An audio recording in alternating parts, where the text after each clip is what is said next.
Namastê. O Deus que há em mim saúda o Deus que há em você. Uma encenação de teatro é uma das formas de arte mais antigas da humanidade, com atores desenvolvendo falas e gestos para representar histórias diante do público. Apesar de ser basicamente entretenimento, o teatro hoje em dia oferece espaço para discutir questões sociais, políticas e pessoais, com o objetivo de provocar uma reflexão sobre a sua vida e a respeito de como cada um interage com a sociedade onde vive, resultando no crescimento intelectual e na conscientização de seu papel social. As principais forças do teatro são empatia e compreensão ao lado da expressão e liberdade, estabelecendo um ambiente para a construção da identidade cultural. Estabelecida essa identidade, a pessoa passa a cuidar de seu desenvolvimento pessoal e social. O teatro ainda desenvolve habilidades como expressão oral, comunicação não verbal, criatividade, colaboração, a disciplina e a autoconfiança. O ator Danilo Lima é o entrevistado dessa semana no Balaio de Ideias, onde contou a sua história com o teatro e a sua trajetória desde o início. A arte entrou na minha vida, eu não conhecia teatro, não sabia o que se fazia dentro de um teatro, né? Eu fui visitar alguns amigos que estavam fazendo uma feira cultural em uma escola e eles apresentaram um espetáculo, então foi o meu primeiro espetáculo da vida que eu assisti. Achei algo incrível, eles dominando a oratória, dominação de palco e todo mundo prestando atenção. Eu achei aquilo lindo, maravilhoso. De repente eles têm a ideia de sair da escola e ir para o teatro municipal. Me fazem um convite para ajudar na produção. Aceito, vou. Em determinado momento, um dos atores não pode mais participar. Tem que morar fora do país. Eles precisam de alguém. De repente, nesse momento da escolha, e quem? Todo mundo vai e olha, você. Mas como assim? Eu nunca fiz nada. Você precisa, porque senão todo o trabalho que foi feito de produção vai por água abaixo. Então, como eu sei que é muito árduo, né, o trabalho da produção, levantar todos os custos para que o projeto aconteça, eu falei, não, eu vou fazer. Fiz, o mosquitinho veio e amei. E tô até hoje. Foi assim que a arte, bem assim na cara, estampado, que a arte entrou na minha vida. Agora, como ela continuou, foi eu descobrindo no decorrer do processo as transformações que a gente fazia na vida das pessoas. Logo depois que eu fiz isso, contratei o espetáculo Pretas por Ter, que aí já veio o Marcos, o Alberto Damit, né, o dono da Cia Banha de Risos, o Marco Antônio, foram para minha cidade e fizeram um convite para eu viajar com peças de teatro e viver disso. Até então eu sabia que eu poderia viver, mas dentro da minha cidade, no conforto da minha casa, mas não que eu poderia sair e viajar o Brasil todo fazendo isso. Então eles me mostraram isso, e dentro disso tinha a magia do nosso ofício. A gente chegava nas cidades, tem um ponto que eu sempre faço questão de falar para todo mundo. A gente estava apresentando em uma cidade e tinha um casal assistindo o espetáculo na frente e a menina dava muita risada e o cara meio que mais plantado, mais na dele, quieto, sem rir muito. E beleza, aí o espetáculo seguiu, logo depois, logo pro meio do espetáculo, pro final, esse senhor ele começou a rir, a se soltar e ele estava se divertindo muito. Até então, uma pessoa comum na nossa plateia que se divertiu, passou a entender as piadas e começou a se divertir.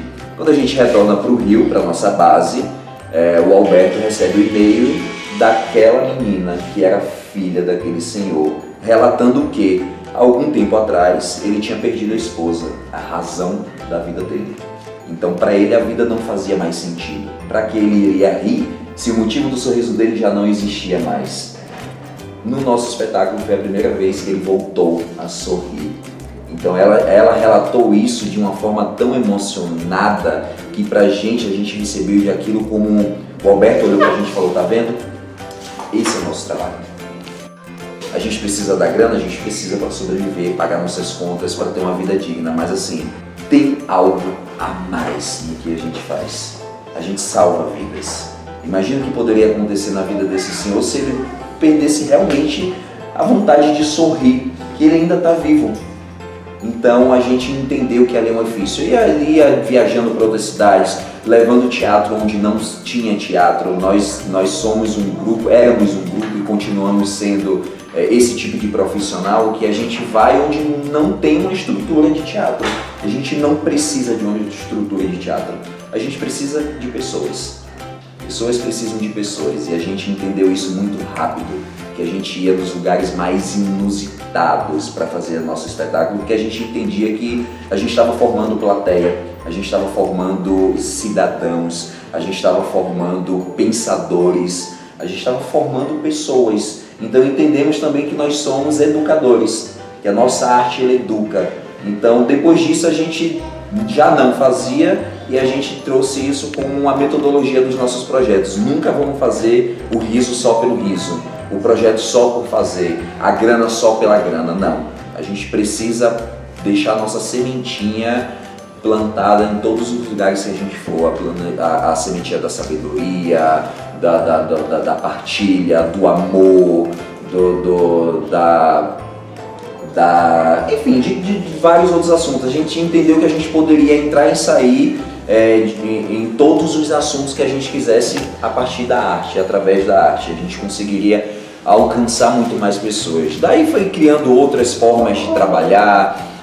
Hoje, atualmente, eu tenho um espetáculo chamado Macacos Me Mordam, que foi um espetáculo que surgiu de uma necessidade através dos meus filhos de entender que existe uma precariedade dentro das escolas quando o assunto é psicologia infantil, né? Então a nossa importância de mostrar como as crianças devem entender os seus sentimentos, para que ela não esteja uma bagunça de sentimentos. Muitas vezes os pais não conseguem dar uma atenção devida, muitas vezes os professores acabam não também sabendo lidar. Então através do espetáculo, através da arte, a gente consegue tocar o coraçãozinho dela, a mente da criança de uma forma lúdica, linda, e fazer com que ela entenda que, olha, esse sentimento que eu tô aqui é raiva, mas eu posso parar de sentir isso através disso que eu vi naquele espetáculo.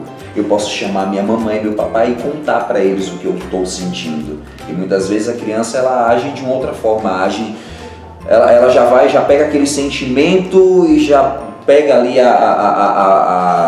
já dá uma linha e já segue direto com aquele pensamento. Então muitas vezes ela chama, busca outras formas de chamar a atenção. Então através do nosso projeto a gente ensina ela, a gente contribui, né, já com os professores a que a criança chegue ao entendimento de como ela deve agir diante dos seus sentimentos. Então Macacos Me Mordam devido à analogia dos macaquinhos mordendo o juízo. O espetáculo é dentro de um quarto que ele acaba se bagunçando por conta dessa bagunça na mente da criança. Então o quarto torna-se a mente da criança. Com isso a gente ajuda os pais, né? Aquele probleminha da criança estar brincando e não organizar, Macacos Me Mordam resolve isso, porque ela vai entender que ela arrumando a cama, ela arrumando isso, ela também pode conseguir arrumar os seus sentimentos, as suas ações. E com isso a gente tem a ajuda de um psicólogo, com isso a gente entendeu que a gente consegue formar adultos melhores, né? E é mais ou menos isso, como a arte entrou na minha vida, né? Como a gente foi aperfeiçoando. E sendo ainda mais apaixonado por ela, é muito desafiadora, né? Muitas pessoas usam a palavra difícil, mas a gente tenta tirar o máximo isso do nosso vocabulário. A gente chama de desafiadora, né? Porque é muito difícil você fazer arte no país. Muitas vezes eu tentei desistir, e eu falo tentar porque assim, foi tentar com vontade, de me empenhar em outras coisas, de estudar para tentar me desgrudar da arte, porque financeiramente não estava compensando para mim. E depois que a gente constrói família e tudo mais, aí que começa a doer muito mais o bolso.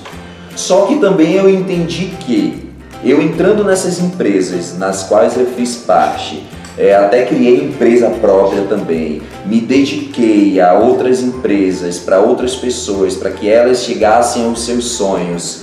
Aí eu comecei a analisar, falei, tá, eu tô aqui me dedicando, tô fazendo as melhores vendas e tudo mais, as pessoas estão chegando mais próximo do sonho dela, e eu? Como é que eu fico? Eu tô infeliz nisso que eu tô fazendo, não encontro felicidade, encontro dinheiro, mas felicidade não.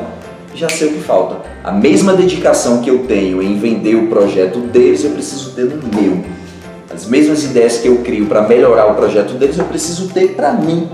E assim a mudança de chave veio, e assim eu e minha esposa somos atores também, atores e produtores, e a gente vem nessa caminhada, nessa correria, onde a gente encontra com outros artistas maravilhosos no meio do caminho, e a gente só fortalece a arte e vamos seguir na vida. Danilo, você tentou sair da arte, mas a arte não saiu de você. Sim, eu pego naquela linha do, acabei de falar que eu entrei numa loja e tudo mais, porém tem o mais recente, que foi na pandemia. A pandemia eu acho que foi a minha última tentativa de desgruda de mim, não quero mais você. Só que ela, teimosa do jeito que é, ficou na porta, entreaberta, só olhando o tempo que eu ia desistir do que eu estava fazendo. Eu me especializei em técnicas de venda durante a pandemia. Trabalhei como consultor de academias, dando treinamento para consultores em academias para melhorar vendas. E esse foi um projeto incrível, de um cara incrível, Daniel Bonerges, lá de São Paulo, um visionário dessa área de vendas da musculação. Me fez o convite e falou: cara, você é bom, você conversa bem, você se comunica bem e tal, tem aquela coisa do ator, já pode entrar no personagem, e aí, vamos fazer uma parceria? Vamos. E assim, de fato, foi muito bom. A gente estava ganhando dinheiro, de fato. A vida da gente já estava indo para um outro patamar, estava tudo lindo, maravilhoso. Mas o mosquitinho da arte ainda ficava buzinando no meu ouvido. Eu via o espetáculo, eu via um musical e eu olhava e falava: meu Deus, eu poderia estar lá e não aqui no escritório. E via Magno fazendo as portagens dele, as participações dele. Eu falei: era pra eu estar com meu irmão, uma hora dessa, a gente fazendo peça, tudo mesmo no escritório, eu tô infeliz. A gente já estava conversando até sobre sociedade, de eu abrir uma franquia no Rio de Janeiro dessa empresa. Pra você ver o nível que estava.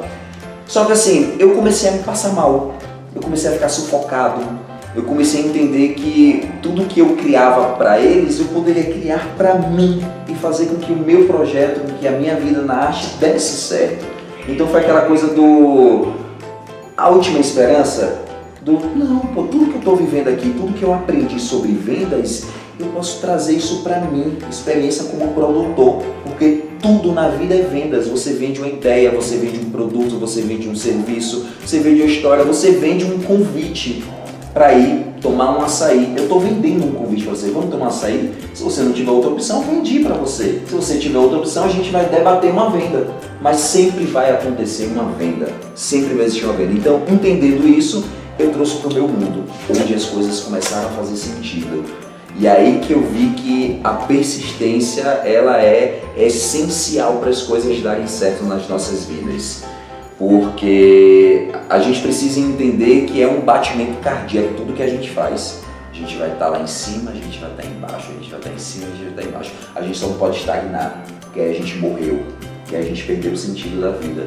Mas o estar em alto e embaixo faz parte da vida, faz parte do processo. E se a gente não curte isso, não faz sentido. As pessoas, elas querem muito chegar já ao final, já pegar a recompensa. As redes sociais, eu digo que é um mal que veio para bem, mas isso quando você sabe usar, porque ela trouxe também o imediatismo.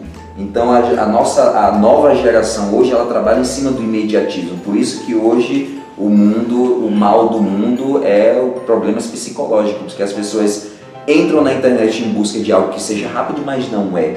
Existe um processo. Então as pessoas perderam o amor pelo processo. E eu tinha perdido isso. E por conta desse entra e sai, desses altos e baixos, eu entendi que a nossa vida é um processo. Não muda nada. Não muda nada o trabalho hoje que eu faço como ator e o trabalho que o Lázaro Ramos faz como ator, como produtor, como qualquer outra coisa. Não muda absolutamente nada. Óbvio que muda sim. Só isso aqui, ó. Mas a correria, o estar empregado e desempregado é a mesma coisa. A única diferença é que o valor que ele recebe dá a possibilidade dele pensar um pouco mais nos projetos que ele entrar, idealizar um pouco mais, ter um tempo maior para pensar, para curar um projeto. A gente já não tem isso. A gente precisa estar o tempo todo buscando, criando e correndo atrás. Mas assim, o trabalho é o mesmo, não muda nada, absolutamente nada. Somos artistas iguais, ele é um querido, inclusive, falar do Lázaro, é um amor de pessoa, tive o prazer de conhecê-lo. Mas enfim, a gente precisa ter uma frase que eu amo, que é do Joel J. O trabalho devolve. O trabalho sempre devolve. Para tudo que a gente for fazer na vida, vai ter trabalho e ele sempre vai devolver. Só basta a gente fazer, tá lá, só basta a gente fazer.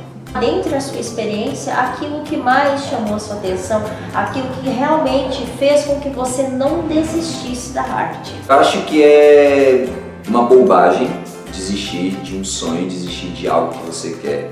Acho que se você só desiste, se isso não for o seu sonho, se não for o que você quer, porque se realmente for, você vai ter que trabalhar. Você vai ter que unir forças, você vai ter que estudar, você vai ter que se aprimorar.